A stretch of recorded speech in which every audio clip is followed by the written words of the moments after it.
मन, तू इधर उधर मत भटक, किसी से आस मत कर, ये यज्ञ तीर्थ याटन आदि साधनों का आश्रय मत ले, एकमात्र राधा राधा राधा, इससे अपार सुख की प्राप्ति हो जाएगी, दुख की जड़ नहीं रह जाएगी। सदा आगाध शोभा सिंधु प्यारी जू का वरदहस्त आपके ऊपर रहेगा। प्यारी जू कौन है? परब्रह्म परमात्मा, जिनका जस गाते हैं और जिनके पग पधारने पर आगे आगे सोहनी लगाते हैं, पुष्प दल बिछाते हैं, वो है श्री राधा। ऐसी श्री राधा का निरंतर नाम रटन करो, आराधना करो। बहुत जल्दी हमारी करुणामयी अलवेली सरकार हैं, बहुत जल्दी प्रसन्न हो जाती हैं। ये प्रसन्न हो गई तो परमात्मा अधीन हो गया, श्री कृष्ण अधीन हो गए।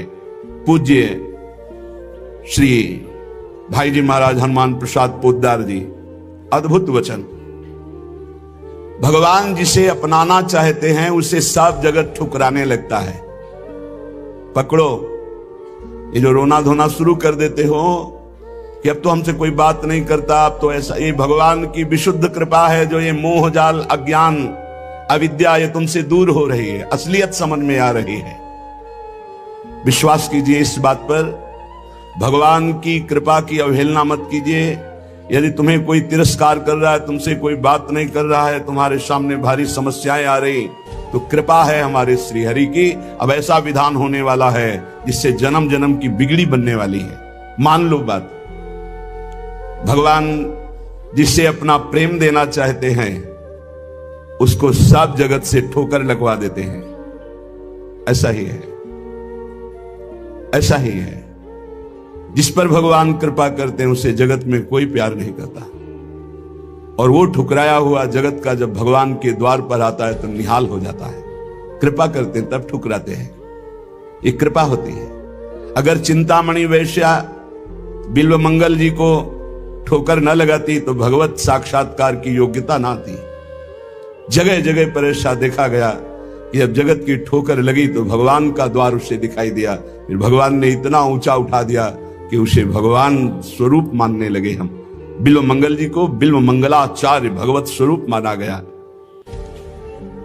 किसी भी वस्तु से, व्यक्ति से, स्थान से जब ममता होती है तो अज्ञान इतना बढ़ जाता है कि भगवान हैं भी कि नहीं ऐसा संशय होने लगता है।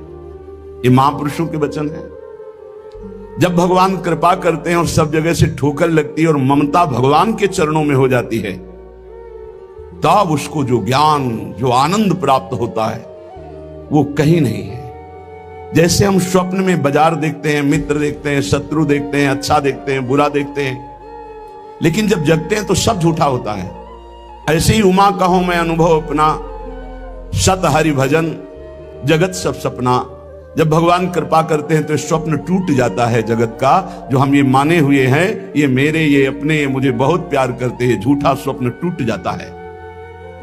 भगवान उसी को मिलते हैं जो अपने आप को, अपनी मानी हुई मान्यता के सहित अपना अस्तित्व भगवान के हाथ दे देता है।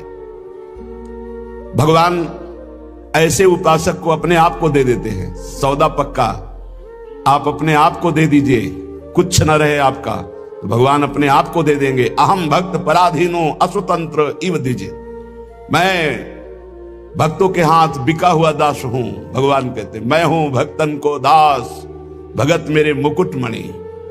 पग चापूं और सेज बिछाऊं, नौकर बनूं हजाम, हाकू बैल बनो गढ़वारो, बिना तनख्वाह रथवान, यही तो मेरे मन में ठणी, भगत मेरे मुकुट मणि। अपनो परण विसार, भगत को पूरो परण निभाऊं, जाचक जाचू कहे तो बेचे से बिक जाऊं, जैसे पतिव्रता नारी घणी, भगत मेरे मुकुट मणि। मैं भक्तन को दास, भगत मेरे मुकुट मणि। यदि भक्त अपना सर्वस्व समर्पित कर देता है तो भगवान भी भक्त के हाथ में बिक जाते हैं। ये सौदा महंगा नहीं, बड़ा सस्ता है, क्योंकि आप अपना जीवन तो भोगों में ही बेच दिए जो नाशवान है। एक बार ये सौदा करके देखो, बहुत महंगा है, बहुत सस्ते में मिल रहा है। प्राण दिए ये प्रेम न पइए, ऐसो महंगो आए सखीरी। बड़ा महंगा है, अगर प्राण देने से मिल रहा है तो दौड़ के ले लो, कहीं दूसरा ना ले ले। हमारा जीवन सार्थक हो जाएगा यदि हम अपने आप को श्री भगवान के हवाले कर दें। मन वचन कर्म से अब मैं आपका हूं, दुख दो या सुख दो, दुर्गति हो या सदगति हो, अब केवल आप ही मेरी गति हो। बहुत बड़ी उत्तम बात है। भगवान के लिए अपना सर्वस्व समर्पित कर दो, अभी बेपरवाह हो जाओगे। ये जो चिंता है, जो शोक है, जो नाना प्रकार की परेशानियां हैं, ये अहंकार कारण है। अहंकार। भगवत प्राप्ति कुछ कठिन नहीं है, बिल्कुल कठिन नहीं है, किसी साधन की जरूरत नहीं है। साधन केवल असाधन त्यागने के लिए, असाधन त्याग दो, अभी भगवत स्वरूप प्रकाशित हो जाए। क्योंकि वो है, जो है उसको किसी साधना से पैदा नहीं किया जाता, वो है। साधन से असाधन का नाश हुआ, मन शांत और निर्मल हुआ, भगवत साक्षात्कार हो गया। पर एकमात्र समर्पण इसमें काम करता है, मन वचन कर्म से समर्पण। एक पद महापुरुषों ने गाया कि हरि मेरा सर्वस्व आपको समर्पित है, मेरी गति तुम ही, अनेक तोष पाऊं। बहुत जोर की बात है, बड़े महापुरुष का पद है, श्री सूरदास मदन मोहन जी महाराज। अगर हमने अपने प्रभु को सर्वस्व समर्पण कर दिया तो अनेक तोष पाऊं, अनेक प्रकार से अपने भक्त का सुख। भगवान का एक नाम है भक्त जनमन रंजन। अपने भक्त के मन को अपार आनंद देने वाले बन जाते हैं। प्रायः लोग डिप्रेशन के शिकार होते चले जा रहे हैं। क्यों? कल भी एक यहां बहुत परेशान है। डिप्रेशन है कि आप समझिए पहले, व्यर्थ का चिंतन, व्यर्थ की कल्पना, व्यर्थ का भय, व्यर्थ की घबराहट, कहीं ऐसा ना हो जाए, कहीं ऐसा ना हो जाए। क्यों ऐसा हो रहा है? पाप कर्म किए हैं, पाप कर्म किए हैं, अब उनके दंड का समय आ रहा है। तो सबसे पहले बुरी दशा आने के पहले बुद्धि बदली जाती है। जेहिका विधना दारुण दुख दीन, तेहिके मति पहले हरिलीन। सिद्धांत को समझो। और व्यर्थ की कल्पना, अगर उसी समय यह बात आने लगे पॉजिटिव, क्या होगा? भगवान मंगल करेंगे, अभी डिप्रेशन खत्म होना शुरू हो जाए। पहली बात, पाप नष्ट हुए बिना तुम्हारा मन निश्चिंत, निशोक, निर्भय नहीं होगा। प्यारे, दवाइयों से समय काट सकते हो, लेकिन पूर्ण स्वस्थ नहीं हो सकते। पूर्ण स्वस्थ तब होगे जब आपका मन निर्मल होगा, मन शांत होगा, मन पॉजिटिव चिंतन करेगा, सकारात्मक चिंतन करेगा। और वो तब होगा जब आप नाम जप करोगे, जब भगवान का भरोसा ले लोगे। तो बड़ी से बड़ी विपत्ति में भी अब क्या होगा? वही होगा जो प्यारे ने मंगल रचा है। अब वही होगा जो आनंदमय होगा। मेरी गति तुम ही, अनेक तोष पाऊं। चरण कमल नख मनि पर विषय सुख बहाऊं। घर घर जो डोलों तो हरि तुम्हें लजाऊं। मेरी गति तुम ही, अनेक तोष पाऊं। आपके श्री चरण कमल नखमणि का साक्षात्कार करने के लिए समस्त विषयों को बहा दिया, त्याग दिया। हे नाथ, मेरी गति आप ही हो। मैं देख रहा हूं कि अनेक प्रकार से आप पोषण करते हो। यदि मैं आपका भरोसा छोड़कर औरों को आगे हाथ फैलाऊं, घर घर भटकूं, तो लज्जा है, धिक्कार है हमारी शरणागति पर। हे, इन बातों को समझो। अगर आप प्रभु के सिवा किसी के आगे ऐसे करते हैं तो धिक्कार है शरणागति को तुम्हारी। अन्य आश्रय भी बना हुआ है। घर घर जो डोलो तो हरि तुम्हें लजाऊं। तुम्हारो कहाय कहो, कौन को कहाऊं। तुमसे प्रभु छाड़ी कहा, दीनन को ध्याऊं। इतने बड़े प्रभु का कहलाकर अब किसी के आगे हाथ फैलाऊं? आप प्रभु के आश्रित हैं, प्रभु को छोड़कर किसी और के आगे, जो खुद विषयों का गुलाम है, खुद जो नाना प्रकार के भोगों की मार से परास्त है, उसके आगे आप हाथ फैला रहे हो। धिक्कार है, तुम भगवान के कैसे दास हो, कैसे भगवान के भक्त हो। तुमसे प्रभु छाड़ी कहा, दीनन को ध्याऊं। मेरी गति तुम ही, अनेक तोष पाऊं। महारानी जी, प्रभु जी वो देख रहे हैं। तुम्हें ऐसे किसी से कहने की जरूरत नहीं। विश्वास करो, थोड़ा धैर्य रखो। 12 बजे पाते हो, 2 बज सकते हैं, लेकिन धैर्य रखो। 2 बजे ऐसा मिलेगा जो 12 बजे कभी नहीं पाया है। विश्वास करो, धैर्य रखो, टूटो मत। तुम्हारो कहाए कहो कौन को कहाऊं, तुमसे प्रभु छाड़ी कहा दीनन को ध्याऊं। ए बाबूजी ऐसा कार्य कर दो, इससे अच्छा है भूख प्यास छोड़ करके और प्राण त्याग दो। अगर ये कहना पड़े हरि से अलग किसी से, और हरि से भी क्यों, हरि से भी क्यों, तुम्हारी गरज हो तो करो, तुम्हारी गरज हो तो करो। क्यों गरज? तुम्हारी गरज है, कोई हमारी गरज है? हम आपके हैं, जैसे चाहो वैसे करो। तुमसे प्रभु छाड़ी कहा दीनन को ध्याऊं। हो सकता है वो अमुक भगत काम कर दे। प्रभु अखिल कोटि ब्रह्मांडों की ईश्वर यदि उनसे काम नहीं बनता तो किसी से नहीं बनेगा, और उन्हीं से बनेगा तो बनेगा, नहीं तो भरपूर बिगड़े, किसी और का भरोसा नहीं।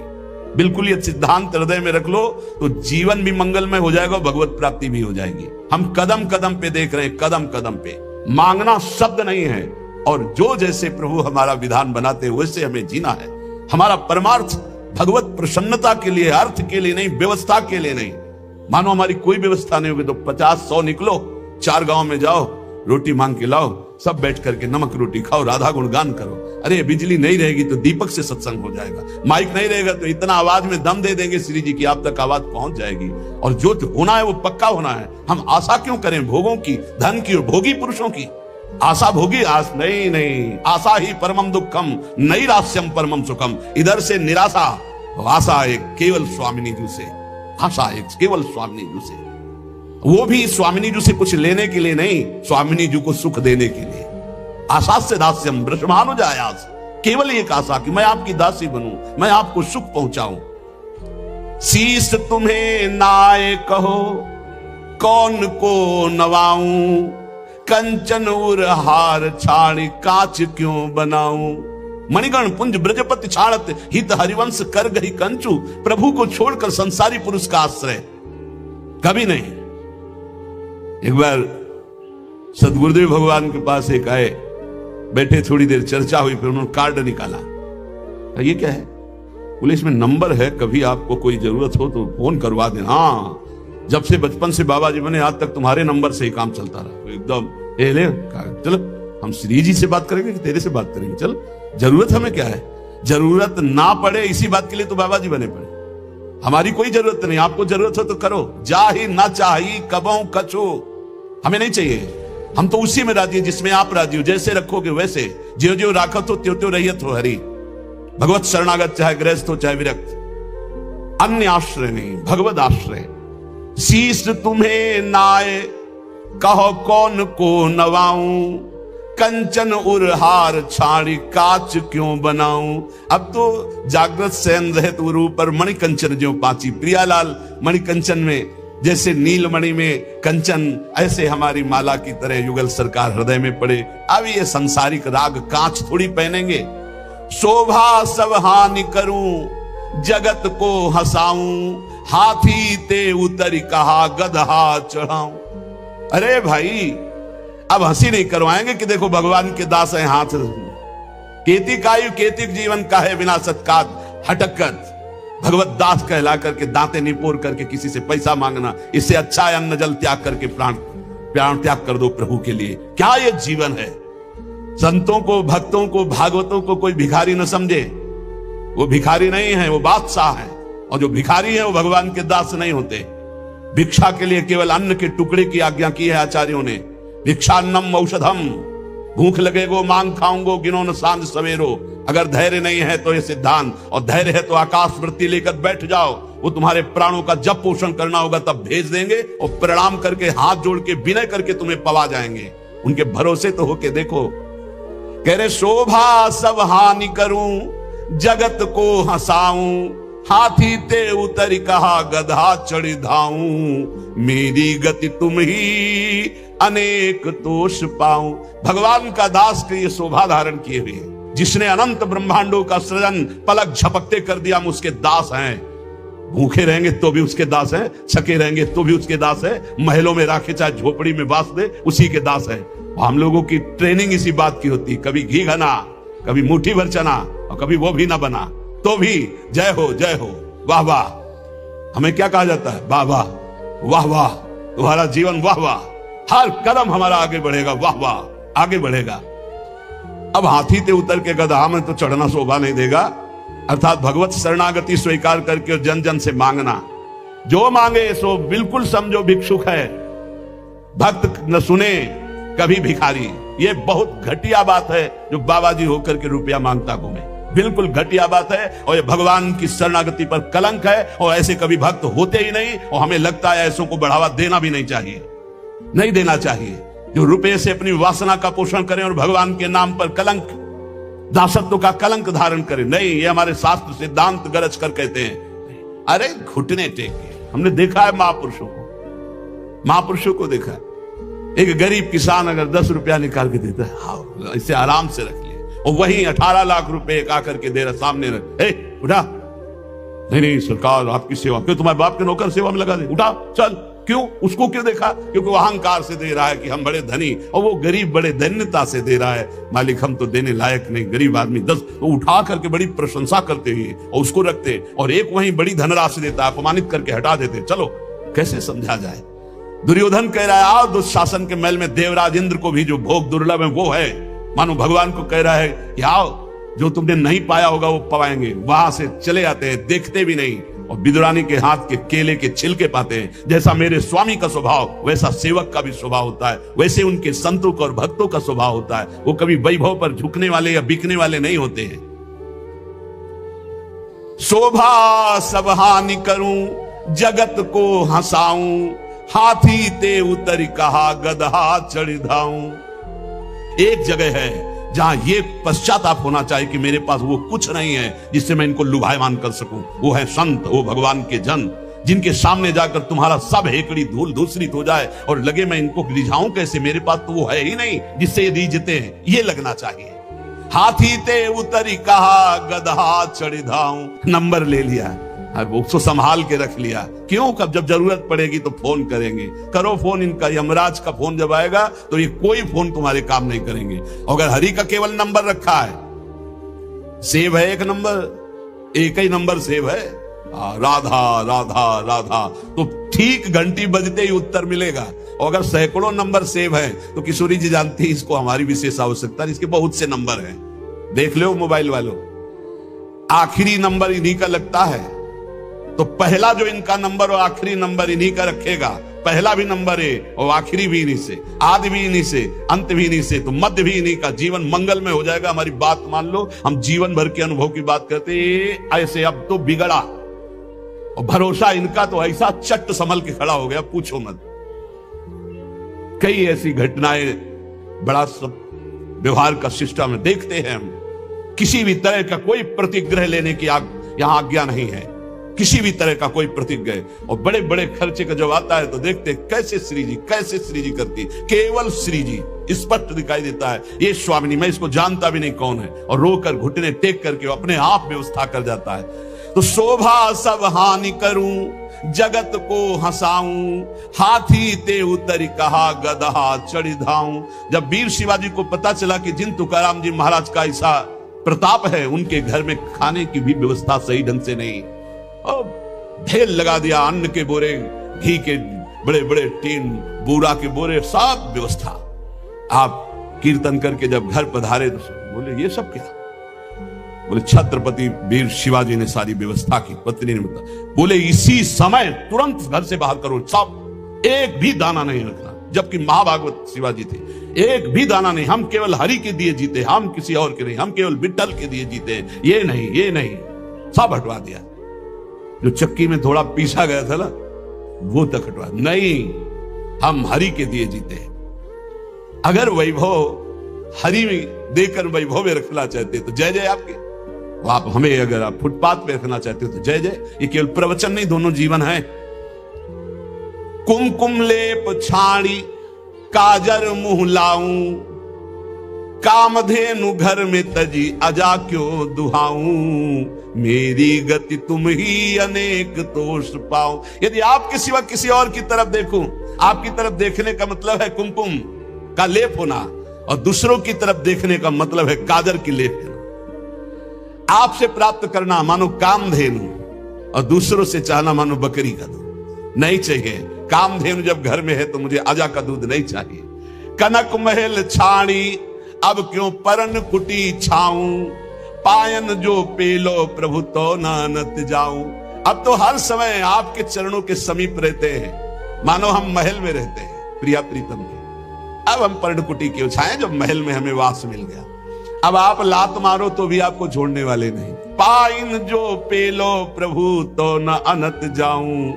आगे की बहुत बड़ी बात कह रहे, सूरदास मदन मोहन जन्म जन्म गाऊं, संतन की पनही को रक्षक कहाऊं।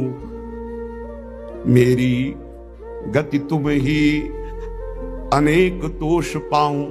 हे प्रभु, बार बार जन्म हो और आपका ही नाम जप करके आपकी लीलाओं का गायन कर व्यतीत हो और आपके परम प्रेमी भक्त संतों की जूती का मैं रक्षक कहलाऊं। जहां उनकी जूती उतरे वहां मैं रखकर उनको साफ करूं और उनकी सुरक्षा करूं।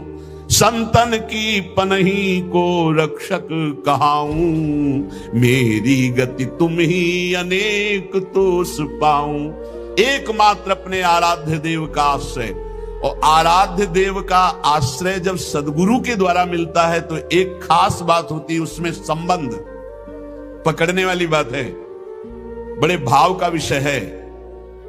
अगर हमसे भजन नहीं भी हो रहा है तो हमारी भगवत प्राप्ति निश्चित है, यदि हमारा संबंध दृढ़ है। संबंध दृढ़, और संबंध दृढ़ है तो भजन हर श्वास होता है, किया नहीं जाता। जैसे शरीर से संबंध दृढ़ हो गया है तो शरीर का नाम कभी भजन करते हो ना कभी भूलते हैं, हर समय शरीर की स्मृति बनी रहती है। जितना भी व्यवहार होता है वो शरीर के लिए होता है, खान पान, देखना सुनना, भोगना कमाना, सब शरीर के लिए। संबंध, भगवान संबंध का बहुत सुंदर व्यवहार जो हमारा बनता है हृदय में, तो वैसे ही प्रभु निर्वाह करते हैं। हमारे संबंध के 5 भाव हैं, दास्य, सख्य, वात्सल्य, कांता, सहचरी। शांत भाव तो समदर्शिता में ब्रह्म ज्ञान के अंदर भी रहता है, लेकिन जो सुखास्पद भाव है वो दास्य, सख्य, वात्सल्य, कांता और सहचरी। कांता गोपी भाव और सहचरी, इन भावों के द्वारा जो गुरुदेव हमें संबंध देते हैं उसमें दृढ़ रहना चाहिए। संबंध का निर्वाह प्रभु बहुत जोर से करते हैं। संबंध जो मिला है वो ठसक में बदल जाए। मैं प्यारी जू की सहचरी हूं, मैं प्रियाजू की प्रिय सहचरी हूं, ये ठसक बन जाए। जैसे अपने वृंदावनवासी राधा उपासी नित्य विहार रस के जो भजनानंदी जन है, चाहे वो गृहस्थ हो चाहे विरक्त, ठसक होनी चाहिए। हमारे माई श्यामाजू को राज, मैं श्री जी की हूं, मैं प्यारी जू की हूं। सच्ची मानिए, ये स्त्री पुरुष शरीर की पोशाक है, न तुम स्त्री हो न पुरुष हो, भगवत दिव्य अंश हो। कैसे निर्वाह करते हैं संबंध का हमारे प्रियालाल श्री विठलनाथ जी ठाकुर जी के प्रति वात्सल्य भाव रखते थे। मेरे लाला पुष्ट मार्गी, वात्सल्य भाव, जैसा भाव करोगे वैसे ही। ये था माम प्रपद्यन्ते तास्तथैव भजाम्यहम् हम। ठाकुर जी के प्रति इनका पुत्र भाव था, मेरा लाला। जैसे नंद बाबा, ठीक ऐसा ही भाव श्री विठलनाथ गोस्वामी जी का। एक बार श्री श्रीनाथ जी को दूध पिला रहे थे, ठाकुर जी ने एक घूंट पिया दूध और कटोरा ऐसे हटाते हुए कहा जय जय, क्या कमी रह गई दूध में? ठाकुर जी ने कहा बहुत मीठा कर दिया, मिश्री बहुत अधिक डाल दी, मुझसे पिया नहीं जाता। बड़ी मनोहार करे, आज पी लो, पी लो कोई बात नहीं, क्योंकि पुत्र भाव है। ठाकुर जी ने बड़ा ऐसे करते हुए पिया। दूसरी बार भोग में आपने मिश्री कम मिलाई, ठाकुर जी ने एक घूंट पिया, ऐसे कर दिया। कहा जय जय, आज क्या कमी? कहा दूध तो एकदम सीठा कर दिया, फिर भी पी लो। थोड़ा ही कम तो मिश्री मिला ही, पहले वाले में आप कह रहे थे मिश्री बहुत अधिक है, तो इससे थोड़ी कम कर दी। बोले नहीं सीठा है, पी लो, आप पी लो, पी लो। बहुत दुलार किया, दूध पी लिया। तीसरी बार जब भोग लगाया तो मिश्री अलग दूध अलग। लालजू ने कहा आपने ऐसा क्यों किया, मिश्री क्यों नहीं मिलाई? गोसाई जी ने कहा जब मेरे द्वारा मिलाई हुई मिश्री आपको पसंद ही नहीं आती, कभी कह देते हो बहुत मीठा है, कभी कह देते हो सीठा है, तो आज स्वयं मिला लो। तो हंसकर कहा कि हम मिलाने लायक हैं, हम आपके बालक हैं, बालक मिलाना क्या जाने। और दौड़ गए और गोद में बैठकर छाती से चिपक गए और कहा रूस गए क्या, मिला के पिलाओ, हम तो बालक हैं, हम थोड़ी मिला पाएंगे। ये था माम प्रपद्यंते, वात्सल्य भाव मेरे पुत्र हो। तो वैसे ही ठाकुर जी, गोसाई जी ये हृदय से चिपक करके श्री श्रीनाथ जी कहने लगे, मैं तो आपका बालक हूं ना। अशुभ प्रवाह होने लगा। ठाकुर जी ऐसे महान सुख देते हैं जो जिस भाव से। एक दिन मचल गए, सैया रचना करके जब शयन कराने को गए, कहा यह सैया ठीक नहीं है, दूसरी सैया ले आए। ये बिछौना ठीक नहीं है, दूसरा बिछौना ले आए। नहीं नहीं, ये रंग मुझे पसंद नहीं, और रंग का बिछौना बिछा दिया। अब कितने बिछौना, कितनी सैयाएं बदल दी लालजू महाराज बार बार। ये ठीक नहीं, ये ठीक नहीं। पसीना पसीना हो गए थे गोसाई जी। गोसाई जी ने कहा कि आपको कौन सी सैया पसंद आएगी, कौन सा बिछौना पसंद आएगा? बोले बताओ, तुम सैया बनो और तुम्हारी छाती पे हम सोएंगे, क्योंकि हम यशोदा मैया की गोद में ही सोते हैं। अगर दिन में कभी अथाई में बाबा के पास गए तो उनके तोंद पे लेट के सोते, तो आप लेटो और आपकी गोद में हम। श्रीनाथ जी, श्री विठलनाथ जी गोस्वामी जी की गोद में जैसे मां की गोद में बच्चा, ऐसे श्रीनाथ जी सोए। एक दिन श्रीनाथ जी के सामने गिरिराज जी से बंदर आया, हु ऐसे किया, वो जैसे बंदर करते हु ऐसे, वो बड़ी जोर रो पड़े श्रीनाथ जी।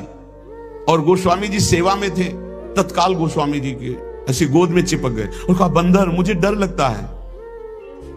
गोसाई जी ने कहा इस बंदर से डर लगता है?